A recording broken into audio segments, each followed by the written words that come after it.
இவன் ரிட்டன் நம்ம திருவிழா வந்து ஒரு 10 நாள் வரைக்கும் நடக்கும் சார். இவனுக்கு என்னண்டா பரமேஸ்வரி தெரியுமா சார், கரகாட்ட கலைஞர், அவங்களுடைய தீவிர ஃபேனு. ஊரில் எங்கே நடந்தாலும் வாங்க மாப்பிள்ளன்ட்டு ஒரு 10 பேர்த்த எழுத்துட்டு போயிடுவான். அந்த 10 பேர் வேற இவன் தைலம் கொடுத்தாலும் தான் 10 பேர்த்த ஃபுல்லாமே மொத்தமாக எழுத்துட்டு போயிட்டு ஃபுல்லாக விடிய கரகாட்டம் பார்க்குறது. கரகாட்டம் பார்த்துட்டு கையில் 2000 ரூபா இருக்கும். அந்த 2000 ரூபாயை 100, 200, 10, 20 மாற்றி அந்தாங்க வச்சுங்க. டான்ஸ் ஆடுறவங்களுக்கு இந்தாங்க 100, 200. இவனுக்கு பிடிச்ச பாட்டுக்கு ஆடினா 300. அவன் நோக்கத்துக்கு செலவுன்றது. ஓ, கரகாட்ட பரமேஸ்வரிக்கு இதெல்லாம் தீவிர ஃபேனு சார். பச்சை கூட குத்திருக்கேன், இப்போ தான் அழிச்சேன்.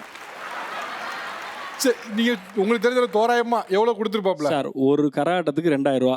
இவன் 10 நாள் திருவிழாக்கு வருவான். 10 × 2000. என்னாச்சு? அவ்வளோதான், சம்பாதிச்ச காசு போச்சு சார். அப்படிலாம் கிடையாது. இவரை பாரு, $200, just $200.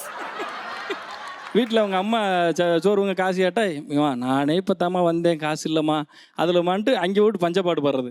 சரி, கல்யாணம் ஆயிடுச்சா? இல்லை சார். எப்படி ஆகும்? நான் சொல்ல வேணாம் பார்த்தேன் நான்.